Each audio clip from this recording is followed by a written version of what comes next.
2 jobs étudiants, un job à la pizzeria et un autre à la poste comme factrice que je fais pour payer les loyers, ma scolarité, mes petits besoins. J'ai 15 heures à la pizzeria, un contrat de 15 heures. À la poste, ça dépend. Parfois, je fais temps partiel, parfois, je fais temps plein. Donc, je suis en intérim là-bas, donc ça dépend. Parfois, je fais 35 heures par semaine, 2 mois. Parfois, je change, je fais 20 heures, 25 heures par semaine. Quelques semaines, ça m'arrive de suivre mes cours pendant le travail, le matin. Bien sûr, je pense que ça aura des impacts sur mes examens, mes contrôles et tout, parce que j'arrive pas à rendre mes contrôles à temps. Les exposés, je les fais à la dernière minute. De grosses journées, oui. Je peux dire que j'ai 3 heures, 4 heures de sommeil. Physiquement, je suis très, très fatiguée, mais avec le mental, là, j'arrive, je me dis que je peux le faire et je le fais. C'est tout, c'est le mental. Depuis que je suis là, j'ai redoublé 2 fois. C'est vrai que ça m'a découragée des moments, mais après, je me suis relevée. C'est difficile, mais je ne regrette pas trop parce que je suis indépendante et c'est ce que je voulais. J'ai toujours voulu être indépendante et ne pas tendre la main, travailler, gagner mon argent. Donc.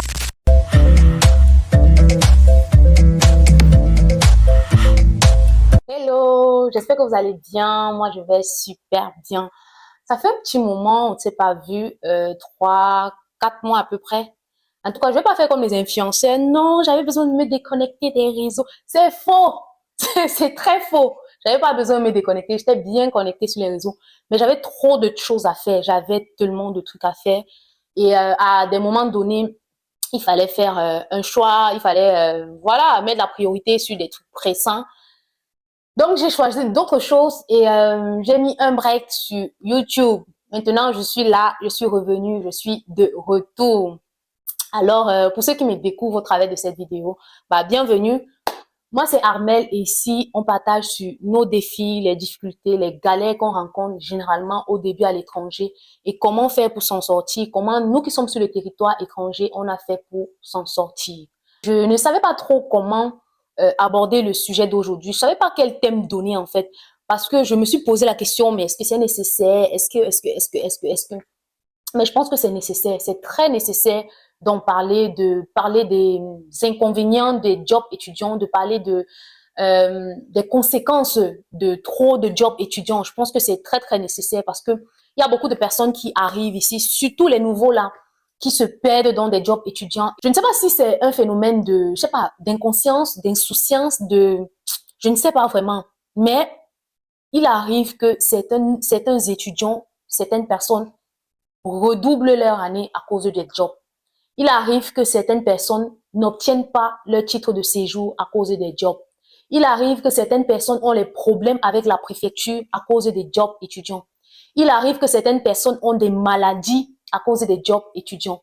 Il arrive que certaines personnes, je sais même pas comment dire, ont des soucis à l'université à cause des jobs étudiants. Je m'explique. Quand vous venez d'arriver, en tant que nouveau, il y a certaines personnes qui n'ont jamais travaillé dans leur pays d'origine. Il y a certaines personnes qui, en plus de n'avoir jamais travaillé dans leur pays d'origine, n'ont pas cette niaque, n'ont pas cette... En fait, c'est leur nature, c'est comme ça qu'ils sont. Et quand ils arrivent ici, là, ils sont confrontés au fait qu'ils doivent trouver un job étudiant pour pouvoir s'en sortir, pour pouvoir gérer, en plus de la caution qu'ils ont, pour pouvoir gérer les fins du mois, le loyer et tout ça. Ils doivent avoir un job étudiant. Donc, ils sont obligés de se bouger.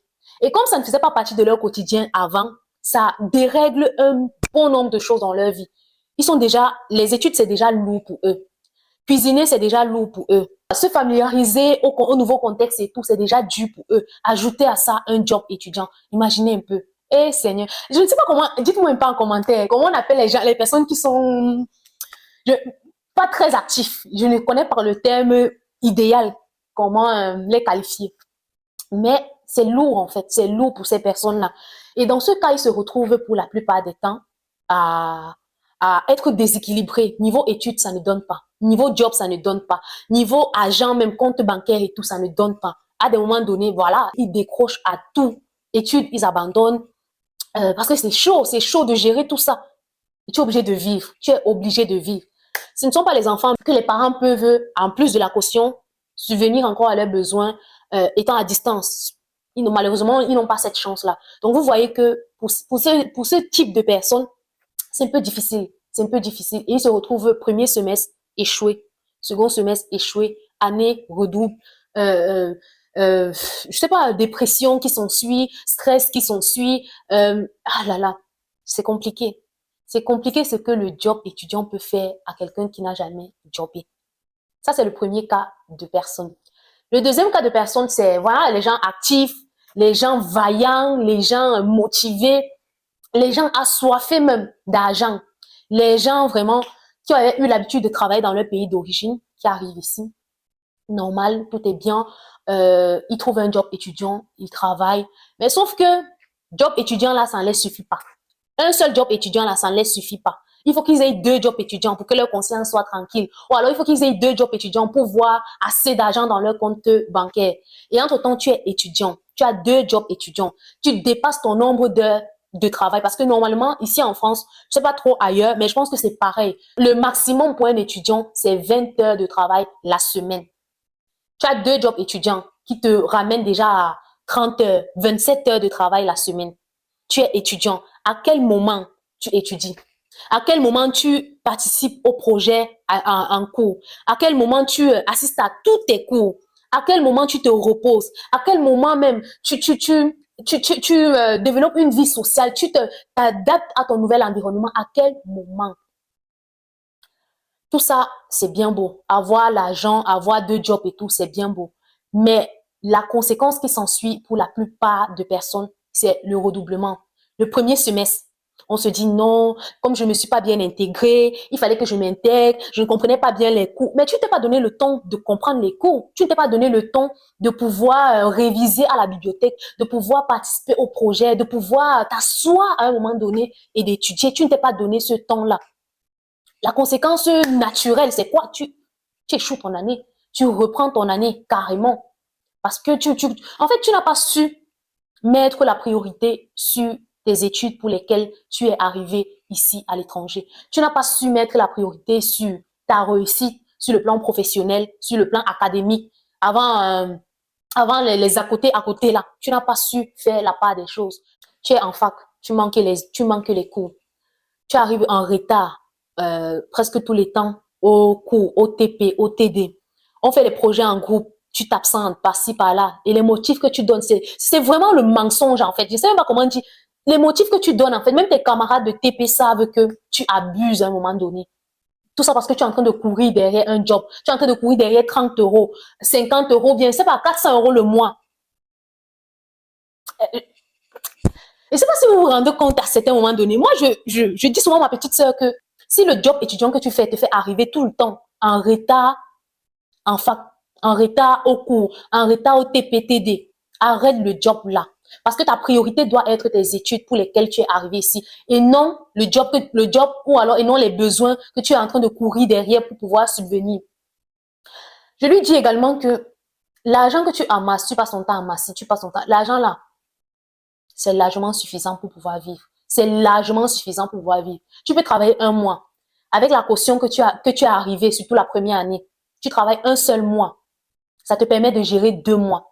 Donc, tu as la possibilité, pendant tes partiels, pendant tes examens, de prendre, je sais pas, de réduire tes heures de travail ou alors de prendre carrément le mois. Tu expliques à ton employeur, je suis en examen, je vais revenir le mois prochain. Est-ce que tu me permets et tout? S'il accepte, tu dis oui. Tu prends le mois là, tu te concentres. Tu travailles, tu étudies bien. Et avec ce que tu économisé le mois d'avant, tu payes tes charges du mois. Ça ne sert à rien. Ça ne sert à rien vraiment de courir après 4 jobs, 3 jobs et à la fin de reprendre son année. C'est trop triste. Même ta conscience à la fin d'année va te juger que mon ami, tu es arrivé ici là pour réussir. Tu es arrivé ici là pour travailler. Pourquoi est-ce que tu te retrouves dans ce genre de situation? Toi, tu vas commencer à paniquer que ouais, je vais faire comment avec la préfecture, je vais faire comment avec ceci, je vais faire comment avec cela. Et dites-vous que quand vous travaillez 35 heures ou 30 heures la semaine étant étudiant, vous n'avez que 950 heures à peu près l'année en tant qu'étudiant étranger, 950 heures de travail en tant qu'étudiant étranger. Donc, quand tu travailles déjà 30 heures la semaine, l'été arrive, tu travailles comment? Dites-moi un peu, quand l'été arrive, est-ce que tu vas encore faire 30 heures la semaine en été? Sinon, tu vas dépasser automatiquement tes heures, ton nombre d'heures de travail. Quand tu arrives pour renouveler ton titre de séjour, c'est un souci parce que tu as dépassé ton nombre d'heures.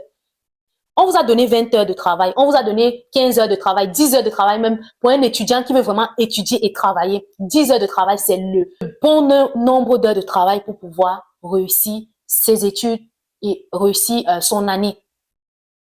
Apprenez à faire la part des choses. Apprenez à faire la part des choses. C'est ce que je crie, c'est ce que je vais crier dans cette vidéo. Apprenez à mettre la priorité sur ce pourquoi vous êtes arrivé ici, notamment les études.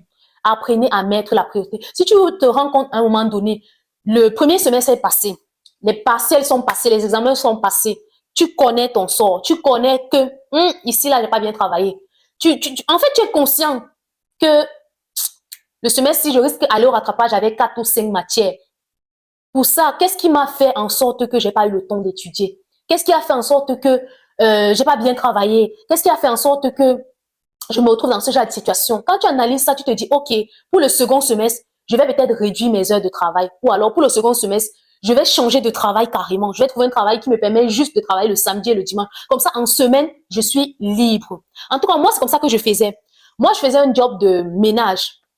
Vous connaissez le job de ménage, non? Comment ça casse, ça fatigue. Donc, quand tu dors, tu te réveilles là. C'est là où tu ressens ça sur toi. Et moi, c'est là, je vais aller faire 20 heures de travail. Jamais, jamais. Donc, j'avais un job de ménage. J'avais 15 heures la semaine. Les 15 heures là, ça me suffisait largement. Je parvenais à économiser. Parce que dites-vous que quand vous êtes étudiant, surtout la première année, il te faut avoir un peu d'argent dans le compte bancaire pour justifier ton année d'après. Donc, pour justifier à la préfecture comment est-ce que tu vas faire pour pouvoir subvenir à tes besoins l'année prochaine. Donc, le minimum, je pense que c'est 3 000 euros, 2 000 euros, 2 500 en tout cas, ça passe. 2 500 euros, ça passe. Tu n'as pas besoin d'une année scolaire pour pouvoir économiser 2 500 euros. En été, 2 mois de travail d'été, ça te fait déjà 2 000 euros déposés, propres. Je vois pas pourquoi, en fait, pendant tes études, tu vas pouvoir te priver au point de... Ah, je sais pas comment vous expliquer ça. Mais c'est quelque chose qui m'énerve. C'est quelque chose qui me fait mal quand je vois un étudiant qui a repris ses études, qui a redoublé son année. Tout ça parce qu'il est en train de courir après 3 lièvres à la fois, 2 jobs, l'école et tout ça. Ça me choque en fait, ça me choque. Donc, si j'en parle aujourd'hui, c'est pour que vous sachiez faire la part des choses. Vous sachiez où mettre la priorité et où ne pas mettre la priorité. Tu as ton job étudiant moi j'avais un job étudiant comme je vous disais de 15 heures. Quand la période d'examen arrivait, je demandais à la femme, à la dame on les appelle comme la gouvernante. Je demandais, Eva, est-ce que c'est possible pour moi de travailler uniquement le samedi et le dimanche, quitte à ce que je fasse que 10 heures de temps, donc 5 heures le samedi, 5 heures le dimanche. Et on s'entend et ça passe. Des fois, on lui disait que, est-ce que c'est possible de ne pas travailler toute la semaine? Parce que j'ai mes examens à préparer. Elle me dit, OK, tu préviens l'avance, non? Elle me dit, OK. Et puis, j'ai fini les examens, je reviens. Tranquille. Est-ce que vous ne pouvez pas faire ça? Vous êtes toujours en train de courir pour finir même. L'argent là même, ça vous sert à quoi? Dites-moi un peu. L'argent là, ça vous sert à quoi? Faites attention en fait. Faites attention. Quand vous faites des jobs étudiants, c'est pas parce que voilà l'argent ou bien le job est facilement accessible que vous allez ramasser tout l'argent pour mettre dans le compte bancaire, pour, je sais pas, apporter les habits de marque, pour envoyer aux gens, pour faire le matu vu. Faites attention parce que les études pour lesquelles vous êtes arrivé, même ta propre conscience va te demander à la fin de l'année, qu'est-ce que tu en as fait? Tes parents vont te demander qu'est-ce que tu en as fait. Le stress de la préfecture qui va te demander pourquoi tu as redoublé. Je ne sais pas si la préfecture demande ça. En tout cas, moi, j'ai jamais repris. Donc, je ne sais pas si la préfecture demande. Mais c'est un stress aussi de dire, mais comment je vais justifier à la préfecture que j'ai repris l'année? J'ai l'argent dans le compte, mais pourquoi est-ce que j'ai repris? Be very careful. Be very, very careful. Posez-vous. Si le job c'est trop, si le job t'occupe, si le job, je sais pas, si le job est mauvais, nocif pour tes études, pose-toi et trouve la solution. Vous allez me demander, vous allez peut-être me poser la question, est-ce qu'on ne doit plus jobber? C'est pas ce que je suis en train de dire. Jobber, mais jobber raisonnablement. Jobber, mais en jobbant, soyez sage. Jobber, mais ayez un regard fixé sur la priorité. Et également, vous connaissez-vous tous le verset biblique qui dit, les oiseaux ne moissonnent point. Ils n'amassent pas de bien dans les greniers. Mais le Seigneur prend soin d'eux. À combien plus forte raison? Vous, toi, moi qui suis son enfant, il ne va pas prendre soin de nous. Est-ce que vous pensez que c'est parce que vous avez un job d'étudiant de 10 heures qui vous rapporte que 250 euros, que le mois là, vous allez seulement mourir ou que le Seigneur ne va pas pouvoir pour vos besoins le mois là? Est-ce que vous pensez que c'est pas possible? C'est bien possible. C'est très bien possible. Mais Faites la part des choses. Apprenez à faire la part des choses. Apprenez à mettre la priorité où il faut. En tant qu'étudiant, apprends à mettre la priorité sur tes études pour lesquelles tu es arrivé ici là. Et ce que je voulais également ajouter à la fin, c'est un petit exemple ou un petit témoignage d'un ami qui m'a raconté il y a quelques mois déjà la situation qu'il avait eue avec la préfecture. Il est arrivé la première année, normal, il a jobé, il a respecté son nombre d'heures, ce qui fait qu'il a renouvelé son titre de séjour la deuxième année. Et en renouvelant pour la deuxième année, on lui a donné 2 ans de titre de séjour.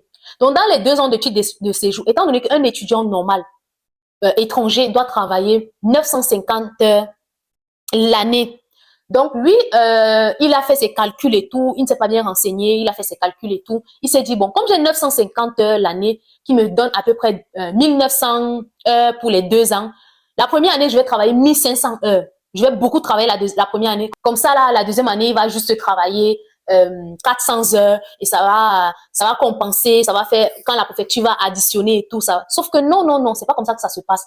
C'est chaque année que la préfecture regarde. Donc, 950 heures, là, c'est pour une année. Ce n'est pas accumulable. Donc, si tu as fait moins de 950 heures, ne te dis pas que l'année d'après, tu vas faire plus de 950 heures. Non. Si tu as fait plus de 950 heures, attends-toi aux conséquences de plus de 950 heures l'année, là. Ne te dis pas que non, comme tu as 2 ans et tout, le jour où tu vas déposer. Ça, c'était juste une parenthèse. Donc, l'ami en question, en fait, il a fait ses calculs et tout. Il a vu que voilà, comme il a 1900 heures pour les 2 ans, il va faire comme ça. Sauf que le mec, la première année, il a travaillé. Il a travaillé. Il a dépassé le nombre d'heures. Donc, il a fait à peu près ses 1500 heures. Il n'avait pas de souci de renouvellement de titre de séjour. Tranquille, il était posé. Donc, il avait son argent. Il a réussi son année par la grâce de Dieu, voilà. Il a réussi sans souci. Donc, il se disait que voilà, ça passe, c'est normal. Je peux, en fait. La deuxième année où il fallait renouveler son titre de séjour, il a essayé de diminuer un peu son nombre d'heures. Sauf que quand tu as déjà goûté, je vais dire ça comme ça, à l'argent la première année, même si tu diminues comment, tu peux faire 5 heures la semaine. Pour toi, c'est petit parce que tu avais déjà eu l'habitude de toucher plus. Tu avais déjà eu l'habitude en tant qu'étudiant de toucher 1000 euros. Donc, ce qui fait qu'on te donne 200 euros le mois, c'est un peu comme en fait, c'est un peu comme anormal pour toi. Donc, il a diminué ses nombres d'heures, mais il n'a pas suffisamment diminué pour que ça équilibre entre la première et la deuxième année. Donc, il se retrouve dans une situation où, voilà, il doit renouveler son titre de séjour. À l'école, ça va, hein, il n'avait pas de souci à l'école. Il arrive pour renouveler son titre de séjour. On lui dit, mais non, tu peux pas demander un titre de séjour étudiant avec ce nombre d'heures de travail. Normalement, tu dois demander un titre de séjour demandeur d'asile ou alors travailleur. Tu peux pas demander étudiant. Il dit, mais comment ça? On dit que parce que ton nombre d'heures de travail dépasse largement un nombre d'heures d'étudiants. Tu es à peu près à 2500 heures de travail. Il dit, mais comment ça, machin? Il essaye d'expliquer. On lui dit, mais non, non, non. Tu es soit demandeur d'asile, réfugié ou bien travailleur. Tu n'es pas étudiant parce que c'est pas possible que tu étudies et tu travailles à ce point. Donc, on lui a demandé d'apporter les justifs, comme quoi il fréquentait bien, il a apporté les justifs. Sauf que on lui a dit, OK, on va prendre le temps d'étudier ton dossier. Le temps qu'on prenne pour étudier son dossier, ça l'a valu 1 an. Donc, pendant l'année où il fallait renouveler, il n'a plus travaillé. Il n'a pas travaillé. Il n'avait pas de titre de séjour. Il ne pouvait plus travailler. La prolongation avait déjà expiré. Il ne pouvait plus travailler. Donc, obligé de vivre avec ce qu'il avait travaillé la première année. Je ne sais pas si vous voyez un peu. Il était contraint, en fait, de vivre avec ce qu'il avait travaillé la première année. S'il avait tout dépensé, s'il avait tout mangé, s'il avait fait sa Java avec, il aurait survécu avec quoi? Dites-moi, il aurait survécu avec quoi? C'est juste un exemple pour dire qu'on n'est pas à l'abri des problèmes. Quand on job trop, quand on cherche plus l'argent que de chercher, que de se concentrer sur les études, on n'est pas à l'abri des problèmes. Tu peux avoir des problèmes au niveau de la préfecture, tu peux avoir des problèmes au niveau psychologique même parce que toi-même ta conscience, ton cœur, tes parents qui t'ont envoyé ici ne sont pas tranquilles. Tu peux avoir des problèmes même au niveau de l'école parce que les absences et tout. Tu fais comment pour justifier ça? Et dites-vous que quand vous êtes étudiant, vos relevés et tout, avec les absences, avec les zéros passés là, vous envoyez ça à la préfecture. Donc, ils voient tout ça. Ils voient tout ça. Faites attention, faites très, très attention. Vous êtes nouveaux arrivants, posez-vous. L'argent ne fuit pas.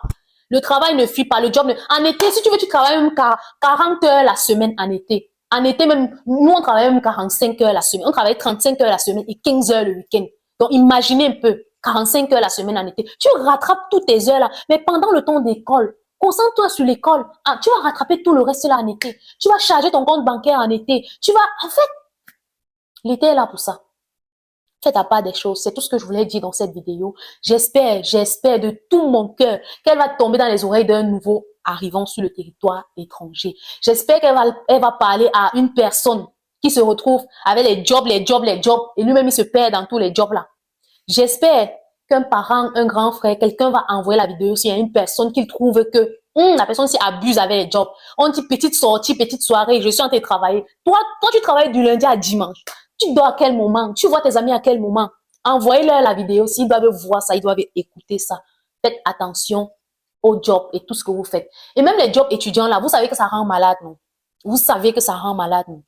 Le ménage, par exemple, quand tu te courbes comme ça là, tu te relèves, tu te coupes, tu te relèves. Une semaine après, si c'est pas courbature que tu as eu au dos, si c'est pas mal de rein que tu as eu, non. Faites attention, faites très attention. Même en fait, je veux pas citer tous les jobs que j'ai eu à faire ici et même les jobs que mes amis ont eu à faire ici qui ont eu des conséquences sur leur santé, sur leur vie. Mais faites attention, régulez vos jobs étudiants, mettez la priorité sur ce qu'il faut, mais l'été là, mettez la priorité sur le job, travaillez même 1000 heures pendant l'école, fréquentez normalement, bien comme il se doit. Et voilà, vous serez tranquille, vous allez réussir votre année. La vie sera belle, la conscience sera tranquille, vous serez en paix avec vous-même. Et même Dieu qui est dans le ciel sera content de pourquoi est-ce qu'il vous a fait arriver ici, là. Donc, voilà, c'était mon conseil du jour, de la semaine. Je sais pas à quel moment vous allez écouter, mais vraiment que cette vidéo bénisse une personne, que cette vidéo tombe à pic à un moment où une personne avait besoin d'entendre cela. Et voilà, n'hésitez pas à me dire en commentaire ce que vous avez pensé de la vidéo. Laissez-moi vos expériences en commentaire. Surtout les expériences des jobs que vous avez fait. Comment est-ce que ça vous a avantagé? Comment est-ce que ça vous a causé des problèmes? Comment est-ce que ça vous a désavantagé? Mettez cela en commentaire. Je serais contente de vous lire en fait. Je serais très très contente de vous lire parce que déjà ça fait un bail. Et surtout, partagez-le à une personne qui pourrait être intéressée. Sur ce, on se dit à très vite. Je suis de retour. Donc, à très vite, à très bientôt pour la prochaine vidéo. Bye!